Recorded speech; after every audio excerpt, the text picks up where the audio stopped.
We continued to dig ourselves in the hole. Our energy was different in the second half.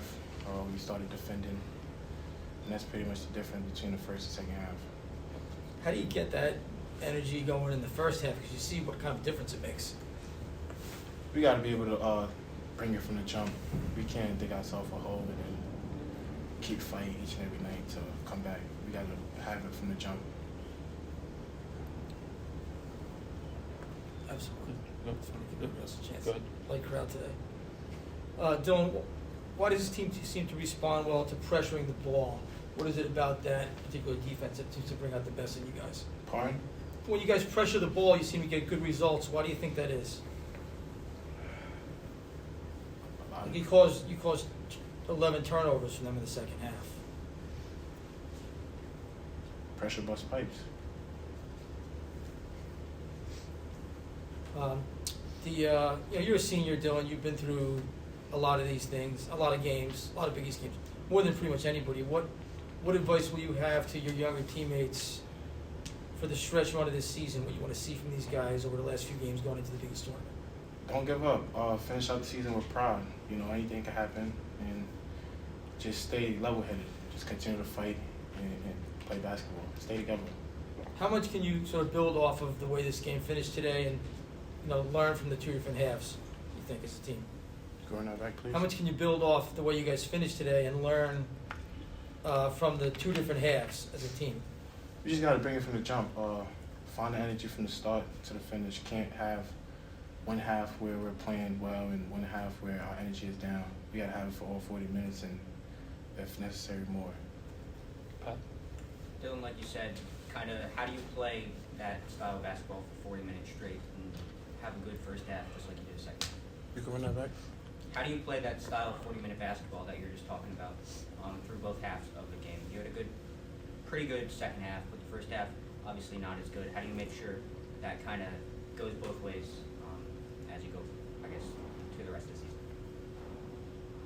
We got a deep roster, and any guy that come in can fill in the role.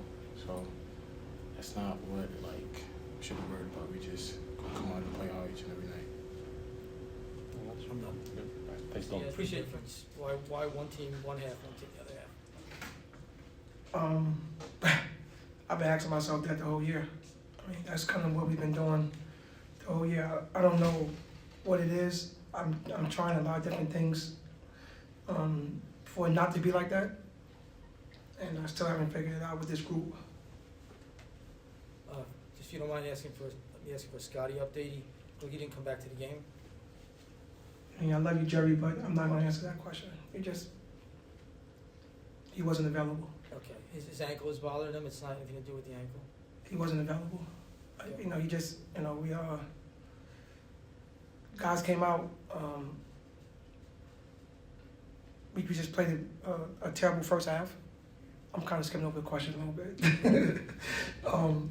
Guys came out. We played a terrible first half, and came out and locker room kind of gathered ourselves and came back out a decent second half and gave ourselves a chance just because we didn't turn the basketball over.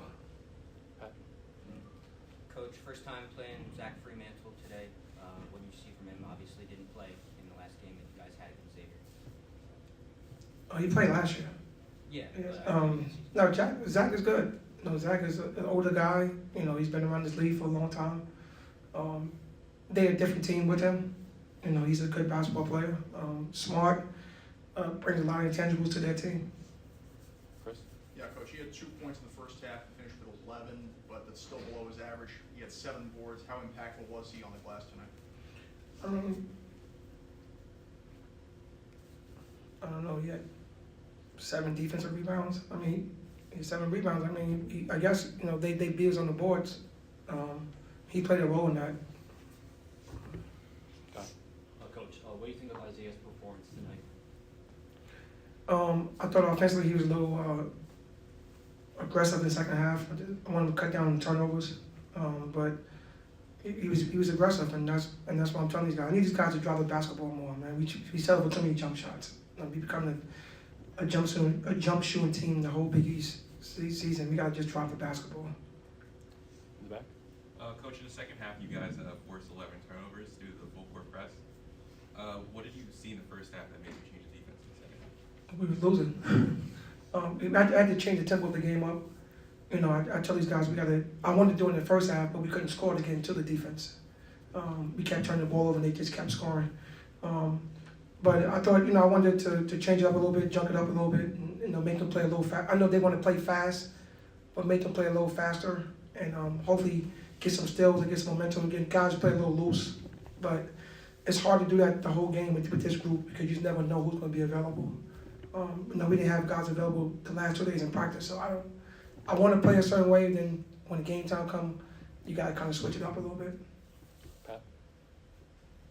So you pretty much locked down Ryan Connell in the second half of the game. Did you say anything in halftime to your guys to kind of lock him down? I don't think we locked him. He made a big three, Yeah. to put the game away. I don't think we locked him down. I thought we just didn't turn the ball over and get him easy shots. In the first half, he had a lot of easy shots because it was turnovers or fast break points. Second half, we made them play half-court offense, and I thought the defense was pretty solid. Chris? Coach, it seems like you guys got a lot more physical in the second half, drove a lot more to the basket. What made you think that would work? Because we got to do it more. No disrespect to them, they're a really good team, but they don't really have a shot blocker. So I'm not sure why we was just telling it for jump shots. I was telling them that the whole game, actually the last 2 days of practice, like we should be able to drop the basketball, against this team. But they do a really good job of being in the passing lane and clogging things up. But I thought we could have drove the ball and got more at the basket. First half we tried, we just was missing layups left and right. What did you like about the smaller lineup shot, and how much can you do that going forward, or is it totally matchup dependent? I've been doing it like the whole year, right? Just kind of depending on who we playing. I think it's hard for our big guys against Zach and some of their guys. Hunter, like Zach and Hunter, kind of been in this league forever. Like those guys, 2 guys been forever, and they're not really traditional bigs because they could pick and pop and do things. And I didn't think that our bigs could match up with them. But it's different, right? Like you play Villanova, they kind of play the same way, right? I think it's just game by game, Jerry. I want to ask you about the reunions. I know you're coaching the team, but 35 former players were back here. John Jablonski, former teammate of yours, organized this. They got a standing ovation. What does it mean to you to see those guys come back and want to still be part of this? No, I think that's pretty cool. I think it's pretty cool. I think it's pretty dope for those guys to come back and be a part of it. I didn't get a chance to talk to any of them or see them. I wish I would have. But you said with 35? Yeah. That's pretty dope. It is, man. It's dope that John set that up, and it's pretty dope that those guys came and to be a part of it. He wants this to be an annual thing, like every Sunday, every February, basically. No, I think that'd be pretty dope. I think it's really dope to have anytime you get former players back in the building. It's always dope. Excuse me, it's always nice. Yeah. We know what you mean. All I right, have cool. one more. Just big picture going forward in the rest of the regular season, the Big East tournament. What's the main message to these guys about what they can still do? Just continue. Just play. Just give yourself a chance. I thought we gave ourselves a chance in the second half by just defending, playing hard. That's it. I'm not asking them to do a lot. Just defend and play hard. Give yourself a chance. I've been screaming that for the whole year. Sometimes we do it. Other times we don't. A lot of these guys on this team, everything revolves around their offense. If their offense ain't going, then they don't play defense. And I tell them you gotta be the opposite. If you worry about your defense, your offense will take care of itself. So just continue to keep playing hard. I hate that, to be honest with you, I hate that we keep losing at home, man. This is not cool at all. And I'm not a more victory guy at all because I hate losing more than I like winning. But the way they played in the second half, I was proud of them just because they gave themselves a chance and they didn't give up. And not that they're going to give up. My teams don't give up.